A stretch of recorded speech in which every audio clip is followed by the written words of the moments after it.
welcome to the third episode of Live the Stage with me, Frida Liu, on Jenn TV. Live the Stage is based on my book. I forgot to bring it today. Thank you for joining me. And today I'm going to talk about one of the most challenging and difficult roles that I'm playing, still playing, and forever will be playing, which is parenting. Now, where's the manual? I'm hoping my two guests have done the SOPs for the manual. We also think we'll be better parents than our parents. And then, of course, we become parents. Things change every generation as well.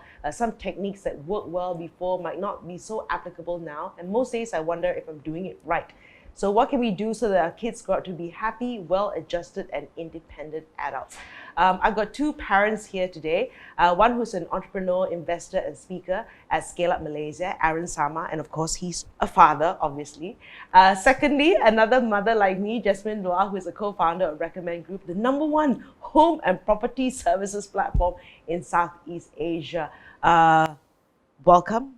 And I realized that we're not going to talk about business today. Right, but I'm sure there's connections to what you're doing. So both of you have effectively been involved in startups. I knew you then, and I guess I like your babies. The startups are like your babies, right? Because you cry over them as well. You worry about them. So maybe before we get to the parenting story, let's start with what you're both up to right now and what projects you're currently working on. So Aaron, we'll start with you. Sure. Hi Frida, thanks for having me. So right now I'm the general partner at Scale Up Malaysia. Right. We're an accelerator program and we focus on helping startups who want to grow and scale their business. What we do is bring them into a program, we bring 20 companies in every cohort, and then at the end of the program we invest in 10 of them.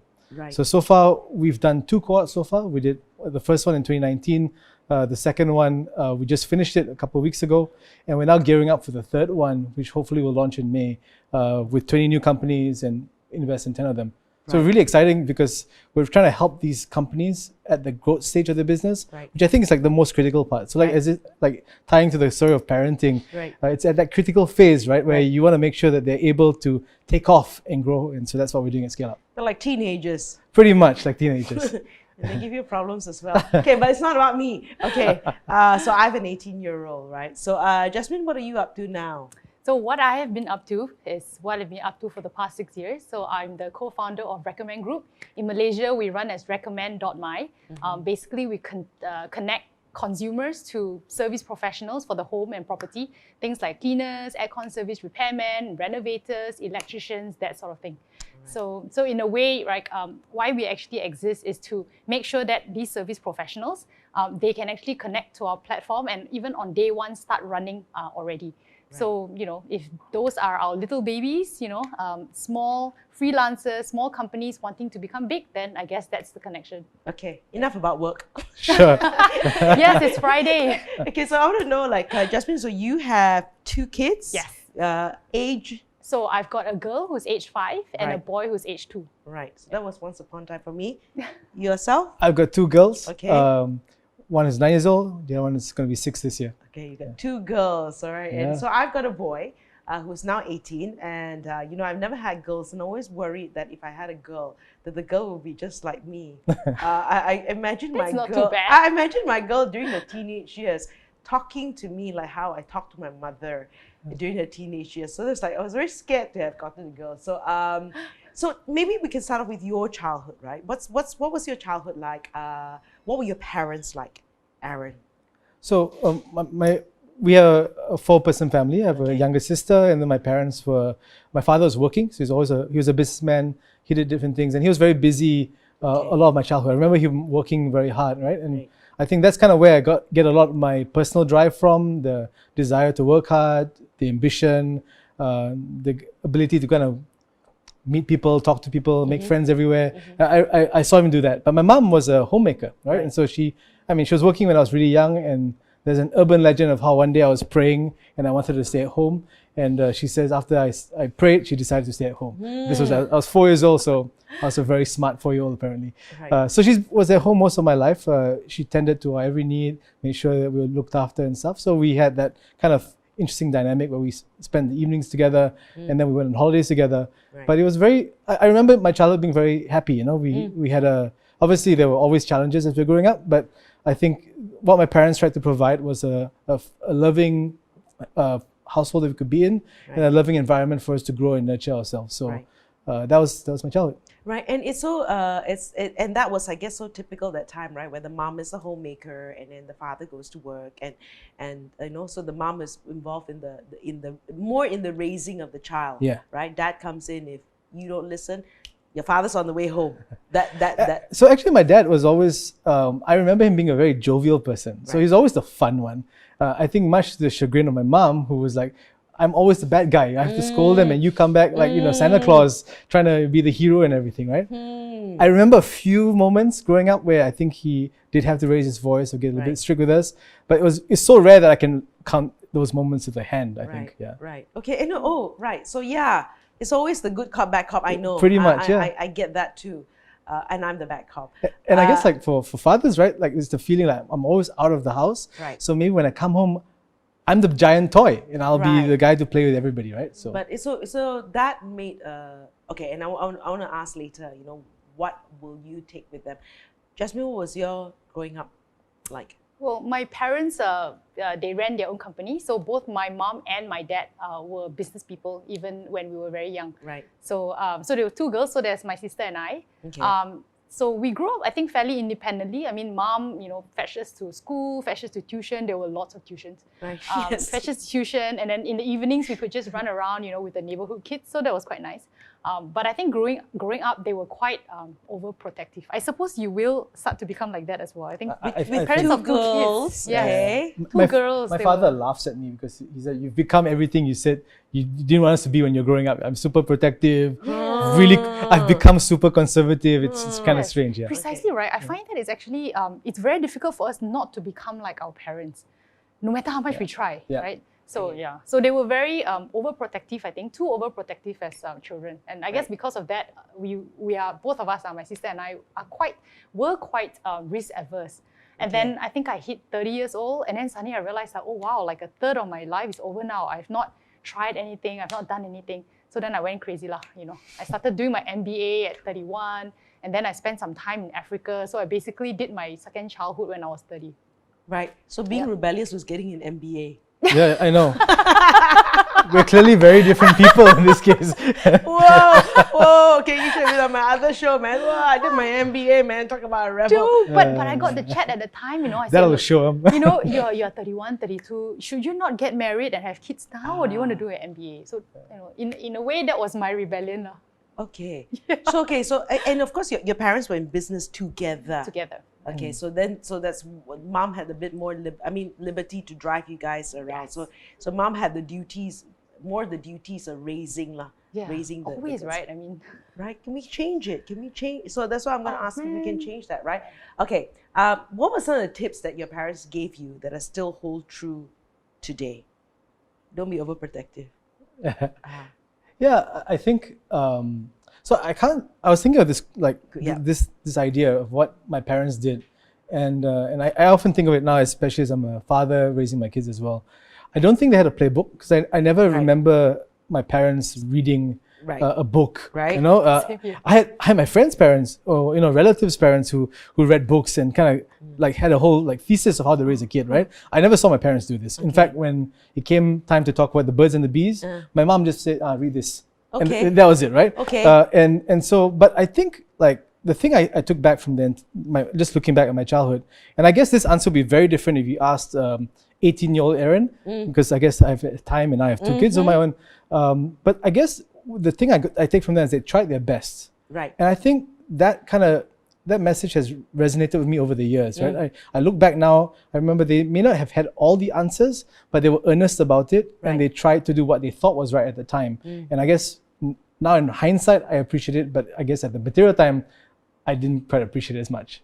Okay, so like for me, my parents were, not very educated. They did well. I mean, my dad was working and he did well to the level best, right? And you talk about the birds and bees, right? Nobody talks about it, right? Nobody talks about it. You learn it about from friends and everything. And so I wanted to make sure that when I had my son, to have very candid conversation before it appeared, to have this candid conversation. And sometimes like, "Mom, stop it. But I wanted him to be, I wanted to be frank about these things and not make it a big deal, but Yeah. to understand it. So, because I'm a single parent, right? So I saw what my parents did that was good was they let me be.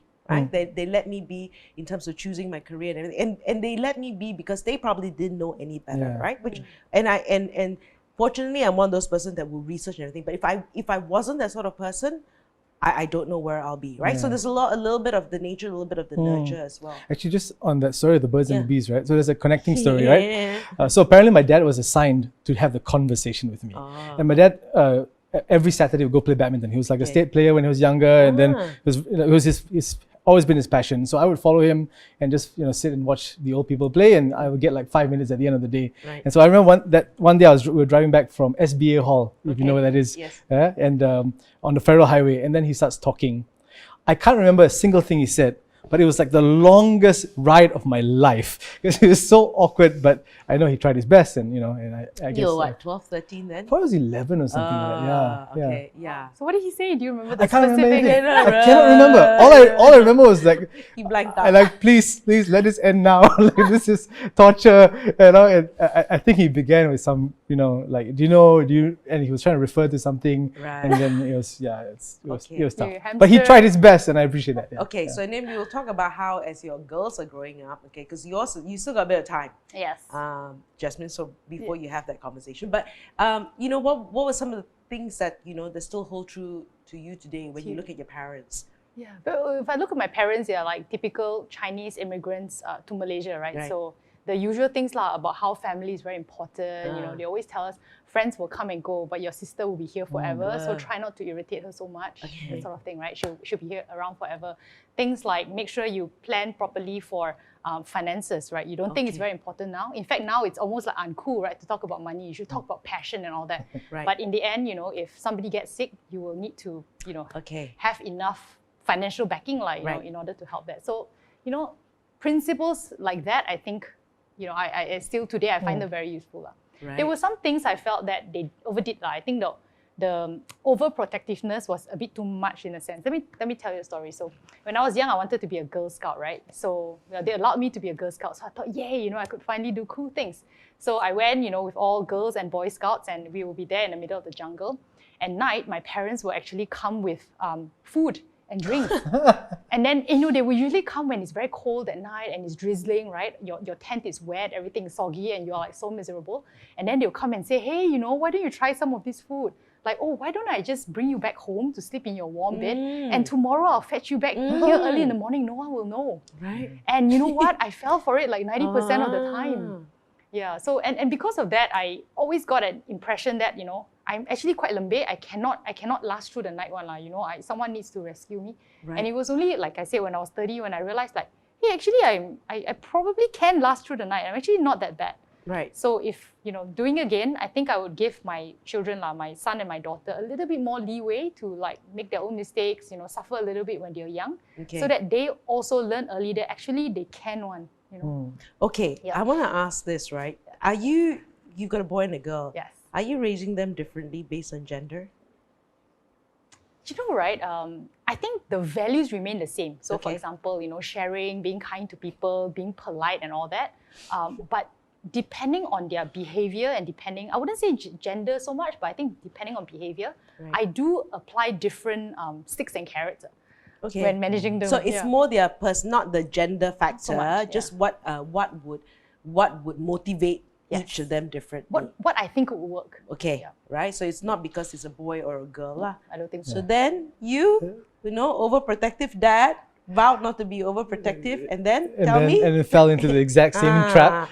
But I guess having two girls, and I've thought of this before, like what if I had a son? What would I do differently? And I always thought, I have this attitude, like, you can do anything you want, just don't end up in jail.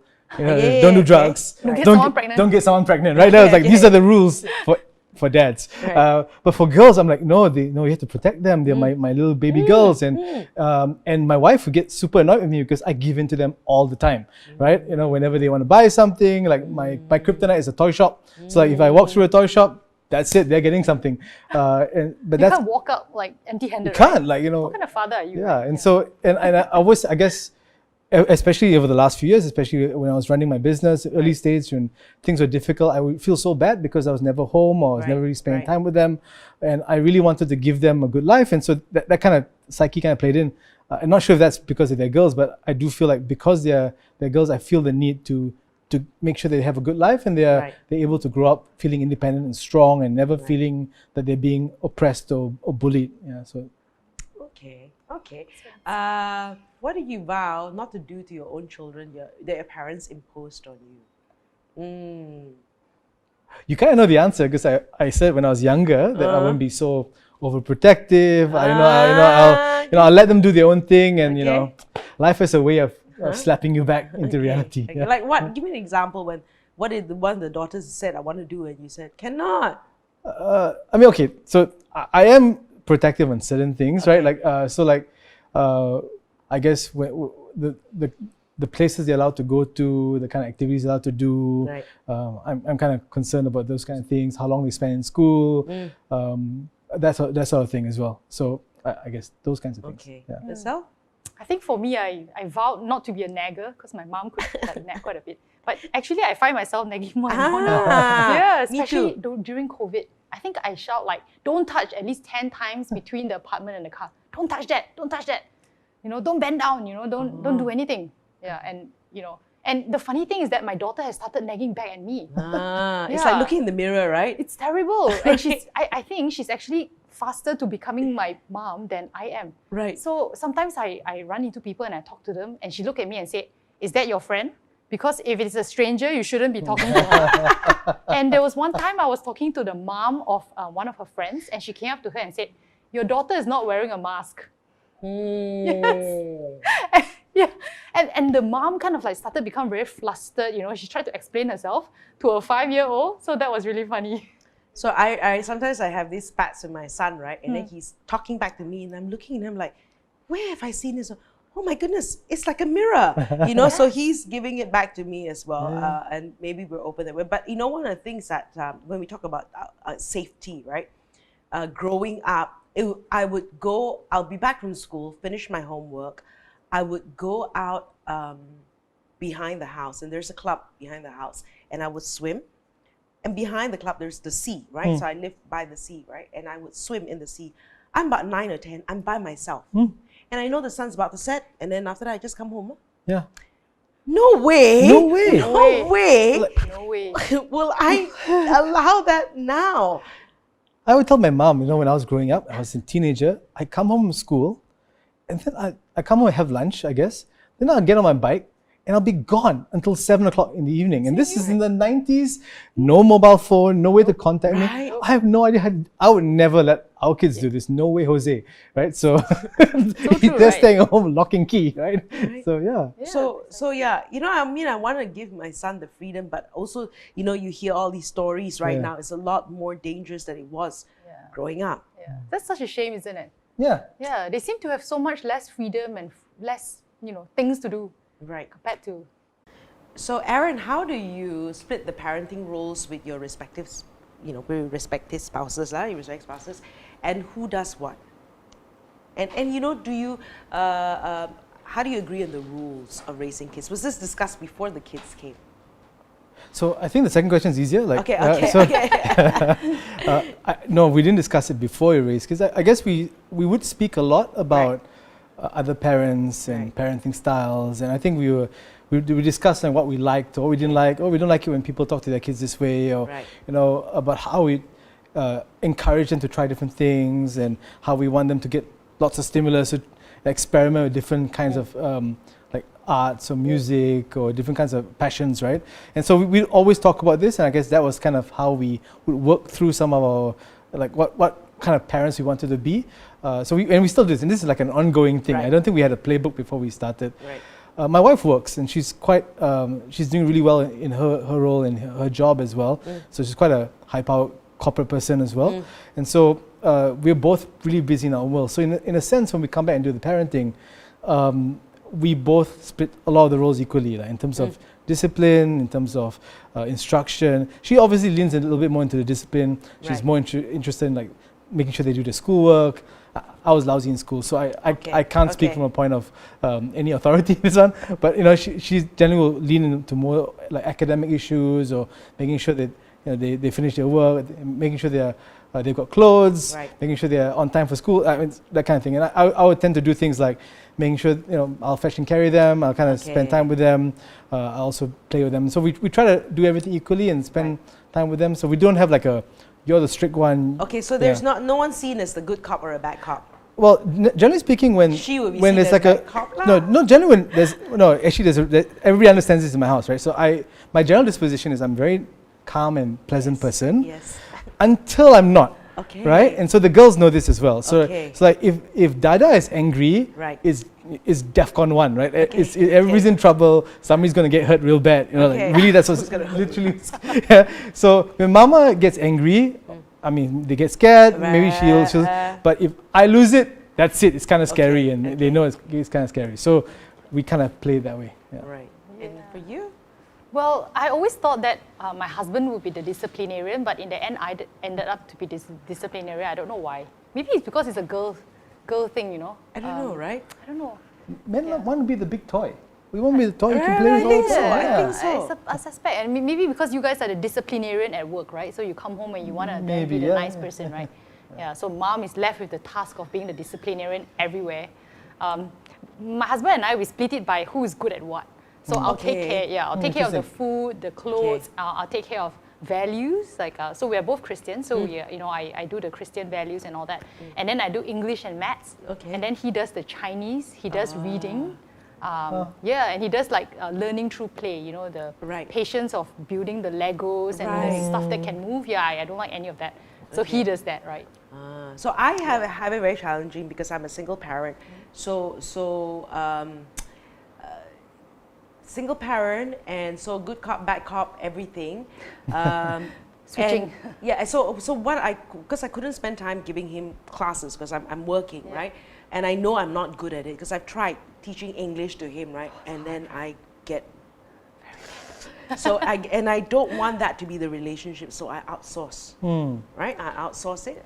I get a tuition teacher to come to the house, so then also be tuition teacher / babysitter, right? So I outsource it, and thankfully, I can afford it. But that was the thing, right? So the challenge is it's very difficult. Sometimes when it comes to certain things where the father is very, father doesn't see him as often as I do, so he's always the good cop, right? He's not a cop.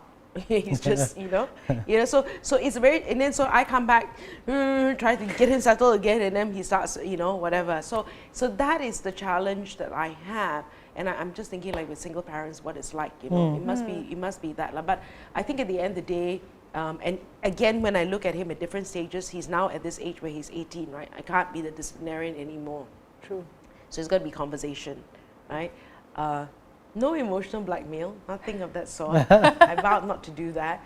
I vowed not to be that kind of mother, but just to have that conversation, what I'm saying, what I'm thinking. I think one of the things that I've always been very conscious is that from young, even when at a young age, if I've done something wrong, I have no qualms about saying I'm sorry, right? Yeah. And mom made a mistake, right? Because mom doesn't know everything. I think that's important. Then he will also, if he does something wrong, it won't be so difficult for him to say I'm sorry and know that I'm only human now, I'm doing my best, right? So yeah, that's one of those things, right? Okay, so you both involved in startups, okay, and now of course scale ups as well. But startups, like, so do you your startups, right? Do you treat them like children? I thought about this a lot, and I realized that actually a startup and a child is very different. Okay. Because a startup is actually formed with a very specific purpose and role, right? It knows that it's supposed to solve a specific problem, and then everything else internally is then arranged, right, such that you're able to satisfy that customer, create happy customers and all that. And eventually, it's very clear what the startup needs to do. It needs to return to the stakeholders, the shareholders, and hopefully through that, we create a culture that is very nice, that people like working in it. Right. Whereas a kid, I think bringing up kids are a little bit more accelerator driven because the accelerator actually exists to provide a good environment such that the children are able to achieve whatever potential that they want. Right. And at the beginning, it's actually not super clear what they're intended to do, what their purpose in life are, what their strengths and weaknesses are. So you don't quite know, but you do know that the environment that you need to create is one that enables them to feel comfortable to be whoever they want and achieve whatever potential that they want to reach. Right. Yeah. So maybe your perspective is So may I speak about running a startup, because I guess I'm quite recently a startup founder, right? Okay. And I never saw it when I was running the business as if it was a child, right? Because I thought it was like it's a startup of me, right? And it's about me growing myself up to build a good company. But I will say that when I sold the business, there was this feeling of loss, which till this day I still have this feeling like, what's your baby? Here's my baby. I let my baby go, and and that was a feeling that I didn't anticipate I would have until after, after when we did the sale, was okay, and then 1 or 2 months later I was like, maybe I could have run it a bit longer, and it was interesting that sense of that I've given my baby away. My baby is now on its own and grown up, and now when I visit the team at Asia and stuff, I'm like, it's like going back and you're catching up your kids as a grandfather, like, oh, this is what's happened to you guys, that's kind of my feeling about the startup I was running before. And now with Scale Up, it is a lot more like parenting, and that is true in the sense of you have less control. So they come to you, you run the program, you do as much teaching as you can, but ultimately it's up to them. Okay. So you can do your best and you can nag, you can scold, you can whip, you can give carrot, but ultimately they're the ones who have to pitch the next investor. Right. They are the ones who have to execute the roadmap of the business. Right. They're the ones who have to build a company that's worth something in the world. And I think maybe you do feel a little bit, because like you guys also, like you said, you invest in these scale ups, right? So there's skin in the game. It's also like your child, right? In the sense that, you're not behaving in a way. Yeah, and like it's sometimes it's a lot of joy when somebody comes back. They hit a milestone. Like, we're so proud of you. We're so happy for you. And if you follow my social media, it's like a giant like news feed and all the things that the guys are doing. Right. But sometimes they fail, or they're a little bit slow on something, or they're unable to take advantage, or didn't listen to us. Right. And then there's that feel like, why you never listen? What's wrong with you? It's like one of your children, and there was one company, we were telling them to do something for like a couple of months. Just make this change. It's going to be good for you. Trust us. And they said, yeah. I never did it. Okay. Then they did it. And then the last coaching session, they came and said, actually, you were right. And I was like, yeah, we told you. and then immediately I was like, oh my goodness, I'm becoming my parents and my. We told you I've become a parent. Like, what's going on? Yeah. Right, so that's the whole experience. Okay, so what did the pandemic teach you with all that extra time spent with your kids? Was it, what was that whole experience like? Okay. Well, I guess for me, when I was young, I always tell my husband, right, I had 2 dreams. So the first dream was to be a businesswoman, traveling the world, going on the jet here and there, on my laptop, or jet setter, always dressed very nicely, a bit like you, really. And that was one dream, right? And then the other dream was basically me in a little house with flowers in a window and white picket fences. Okay. And there were always freshly baked cookies and cakes on the countertop. And in my life, I was always struggling and straddling the 2 dreams. And my husband has always say, you want everything. One minute you want to be this, 1 minute you want to be that. Right. Obviously, you cannot choose both. Right. And this pandemic actually gave me the opportunity to see what it would be like, as the apron-wearing mom who bakes kids. So, cookies. So, I've seen your cakes. Don't comment on them. Still work in progress. Hey, they look good. Yeah, but and you didn't bring any today. I actually want to poison you guys, but but in a way, it gave me give me a look what it would be like on the other side of the fence. But I know for sure that I would never be just that lady. Right. I am not good at teaching, like you say. I'm horrible at Zoom calls. If there was, ever a parent scolding, when the mic was accidentally on, that would be me. Okay. And it would be my child who does not have the art required for that certain day. So I guess it kind of validated, which direction I actually took. Right. Yeah. And you, Harry? So I think before the pandemic, it was a very different life that we had, right? Yes. Because obviously I'm an entrepreneur, super busy, traveling, meeting stuff.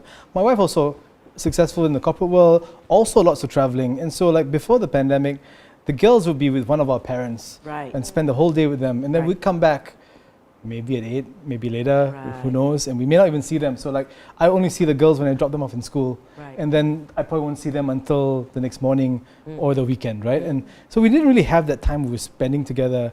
And one of the things that, I guess we both enjoy our careers and the things that we do, but we also don't really spend enough time with the kids. And the pandemic actually changed all that. Right. Because my wife now works from home. I'm obviously working from Right. home all the time, and I don't see either of us ever going back to the office for the foreseeable future, Right. for any particular reason, because Right. of how things are. I've discovered I really like my kids. They're great people, and we enjoy spending time together. And we're not the kind of family that's meals together, right? Right. So we because the kids are hungry at different times, and we Yeah, got our own schedules yeah. and whatnot. But just the fact that everybody's in the same building together, we see each other through the day. Right. I can see like my eldest is playing Minecraft with her friends, and just to see them interact with each other. My youngest is doing some artwork, Right. and just to be around each other is actually quite a joy. And in the evenings, even though it's not always that we are able to put them to sleep, because maybe I've got calls, my wife's got calls, and so one of our mothers comes over to do the deed. But there'll be times during the day where I have like a gap in my schedule, and then we'll sit together, and I'll play Minecraft with the kids, or we'll play on the PlayStation together, and I really enjoy it. And so much so that my wife and I, now looking as the pandemic is starting to end, we're kind of sad actually. Right. Because we're going to miss this time we had together. Do you think, your wife works for someone, well, it's your business, right? Do you think you would try to make it a little bit more hybrid in the future where, I can do way less travel, I can do with... Yeah, maybe. Maybe. I mean, I think we're both very ambitious people, my wife and I. And I think one of the things that we're quite surprised about is that we think our children learn most from not just the things we tell them, but from the example that we live, right? Yeah. And we see it in my eldest, in my youngest. They are opinionated. They've got strong views on everything. They're also, to some degree, ambitious. They want to be good at certain things, and I think these are things that they learn from watching us. And so I don't think we should scale back on our ambitions for the children, because I think they'll take the wrong lesson from that. I think the fact that we're striving to be better people, to advance in the things that we're passionate about, I think they'll learn from that, and I hope that they will learn from that and become the best they can be as well. Okay, so I'm listening to you guys. I'm just glad that the pandemic happened after my son finished the O levels, because if it was the year of the O levels, that would have stressed me out. He was in the room most of the time, like most teenagers, so we didn't really spend time together in that sense. But I think it was good, all said and done. And I also understand that's his space, that kind of thing. So I'm just relieved for myself that it wasn't an exam year where I had to be stressed out. That was my only thing and all that. So the pandemic has been good for me anyway. The thing with this boy is that he's just such a different personality from me, and I don't want him to be anything else, right? I don't want to have any expectations of how he should be looking at me and everything. So, just do your thing. Just whatever the thing that you do it well, do it wholeheartedly, be hardworking. That's the only thing, right? Okay. We talked about that. Are you gender equal? We discussed that, right? How do you know? Okay, probably a final question, I think. How do you know you've been a successful parent? What's your personal KPI? This is a tough one. Tough one. Because I've thought of this as well. And I don't think I necessarily have a KPI per se. And this is about everything I do, right? There was a point in my life where I was super stressed out, especially running my previous startup, and it was consuming me. It was really killing me. And eventually there was a realization I had at some point, and that I've taken that lesson through everything, even in parenting, where, and I can't remember the source of this quote, but it's, judge each day not by the harvest you reap, but by the seeds that you sow. Okay. And I think that's something that I take to heart in a lot of the things I do.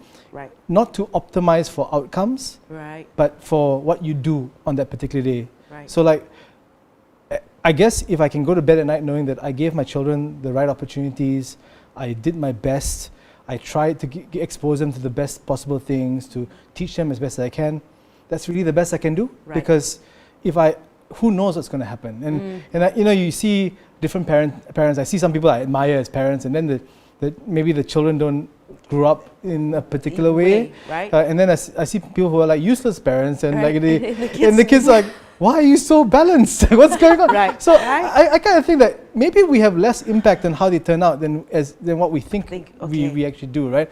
And it's really just to make ourselves feel better.